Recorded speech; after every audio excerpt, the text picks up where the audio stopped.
साथ संगत जी, प्रेम से कहना और निरंतर जिक्र हो रहा है कि इस परमात्मा के दर्शन हो सकते हैं और ना जाने लाखों करोड़ों इंसान अनेक अनेक रूपों से इस दर्शन को करना भी चाह रहे हैं, परमात्मा को पाना भी चाह रहे हैं, फिर भी सफल नहीं हो पाते, इस कार्य को सार्थक नहीं कर पाते। और इसलिए फिर लिखा है कि वस्तु कहीं ढूंढत कहीं, क्योंकि ढूंढ तो रहे हैं पर मालूम नहीं है ढूंढना कहाँ है। फिर ये भी पंक्तियां हम सुनते हैं कि मोह को कहाँ ढूंढे रे बंदे, मैं तो तेरे पास में।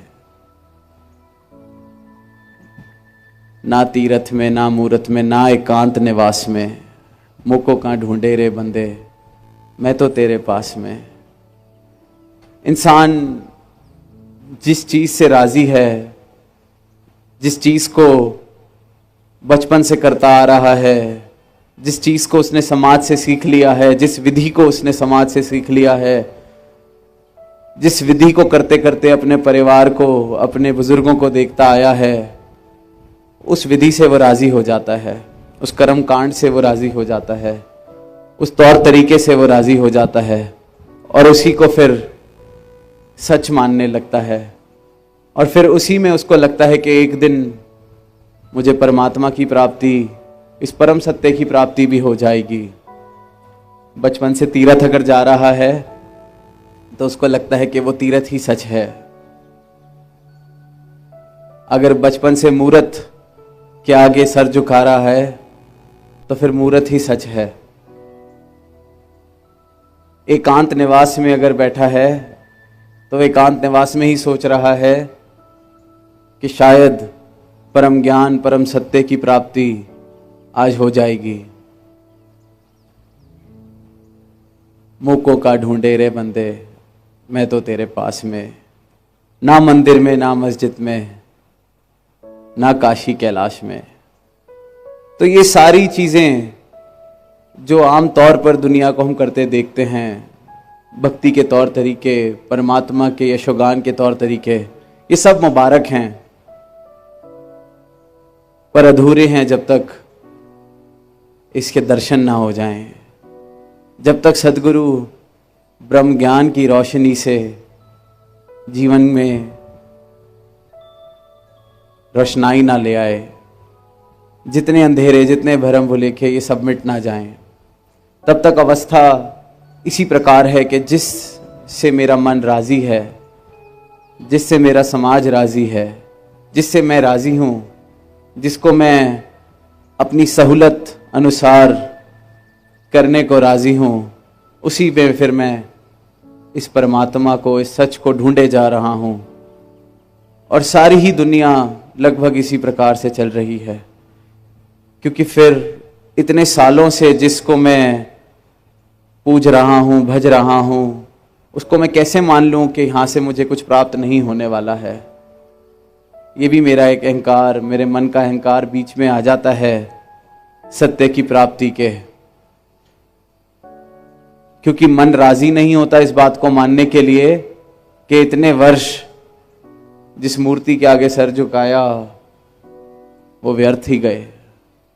इतने वर्ष जो ये कर्म कांड किए, इससे तो कुछ हासिल नहीं होगा।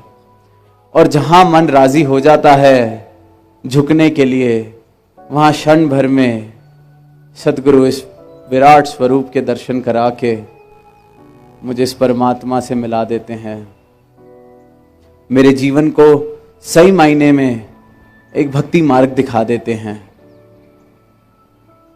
इंसान का हाल लगभग जिस तरह से हम सब ने वो कहानी भी सुनी होगी कि सड़क के किनारे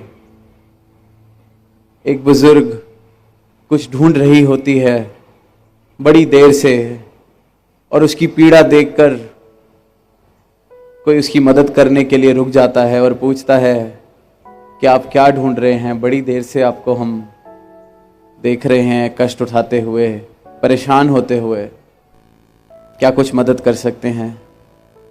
तो वो आगे से कहती है कि मेरी एक सुई गिर गई है, उसको ढूंढ रही हूं। वो साथ फिर उसकी मदद करने लगते हैं ढूंढने में। बड़ी देर हो जाती है, कुछ हासिल नहीं होता। तो जो मदद करने आया था वो सोचता है कि एक सवाल और पूछा जाए इस बुजुर्ग से। वो पूछता है कि आपकी सुई खोई कहाँ थी, गिरी कहाँ थी? तो जवाब आता है कि वो तो मेरी कुटिया में, मेरे घर में गिरी थी। तो वो पूछता है कि फिर यहाँ क्यों ढूंढ रहे हो? अपना भी समय खराब कर रहे हो, हमारा भी समय खराब किया। तो वो आगे से बस यही कहती है कि घर में और कुटिया में जहाँ पे वो सुई गिरी थी वहाँ तो बिजली की कोई व्यवस्था नहीं है, अंधेरा है, तो मैंने सोचा यहीं ढूंढ लूँ। इंसान का भी यही हाल है, जहाँ मिलना है वहाँ नहीं ढूंढ रहा, जहाँ सहूलत है, जहाँ मन राजी है, जहाँ मैं बचपन से जो करता आ रहा हूँ, मेरा पड़ोस, मेरा आसपास में रहने वाले, मेरे समाज के लोग जो रास्ते पे मुझे डाल के चले गए हैं, उस रास्ते से मैं राजी हूँ, तो उसी रास्ते पर चला जा रहा हूँ। पर वहीं फिर सदगुरु करुणा का भाव लेके मानवता के लिए आते हैं और आज सभी को ये आवाज दे रहे हैं कि जिसकी भक्ति, जिसकी पूजा, उसका ज्ञान जरूरी है। कहे हरदेव के पहले ईश्वर की पहचान जरूरी है। तो सिर्फ एक ही आवाज मानव मात्र को दी जा रही है सदगुरु द्वारा कि इसके दर्शन करके अपने मूल अस्तित्व को पहचान लीजिए और फिर सही मायने में भक्ति की जाए। कोई काल्पनिक परमात्मा की, किसी मूर्ति की, किसी स्थान की, क्योंकि जब हम किसी मूर्त में और किसी स्थान में इस परमात्मा को सीमित कर रहे हैं,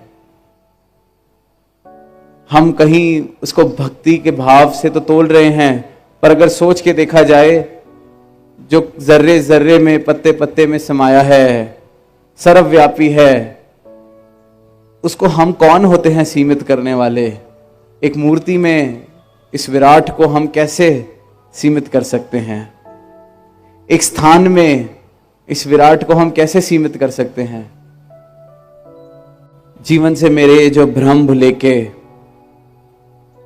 कि शायद ऐसे करने से परमात्मा राजी हो जाएगा, शायद वैसे करने से परमात्मा राजी हो जाएगा, शायद खुद को पीड़ा दूंगा तो परमात्मा को मुझ पर तरस आ जाएगा, ये सब मेरे मन की चालाकियां, मेरे मन के भ्रम। और इन सबको सद्गुरु एक क्षण में इन सारे भ्रमों को तोड़ देते हैं, मुझे इन सब भ्रमों से मुक्त करा देते हैं अपने ज्ञान की रोशनी, ब्रह्म ज्ञान की रोशनी देकर। और निरंतर जिक्र हो रहा है, तो ये अपनी सोच को भी हम संकीर्णताओं से तभी उठा पाएंगे जब इस विराट के, इस विशाल परमात्मा के, निरंकार के दर्शन हो जाएं। तो समझ आएगा कि कितनी हंसी आएगी जो अब तक करते आए उस पर कि ये क्या कर रहे थे। तो दास यही अरदास अंत में करना चाहेगा कि जिस जिस के भी दिल में परमात्मा को जानने की जिज्ञासा, ये भक्ति वाले भाव, तो दातार कृपा करे कि सबके जीवन में सही मायने में ये भक्ति आए, सबके जीवन में परमात्मा सही मायने में शामिल हो सके और सबके जीवन वाकई इंसानियत वाले गुणों से जिए जाएं और भरपूर रहें। प्यार से कहना, धन रंगाज।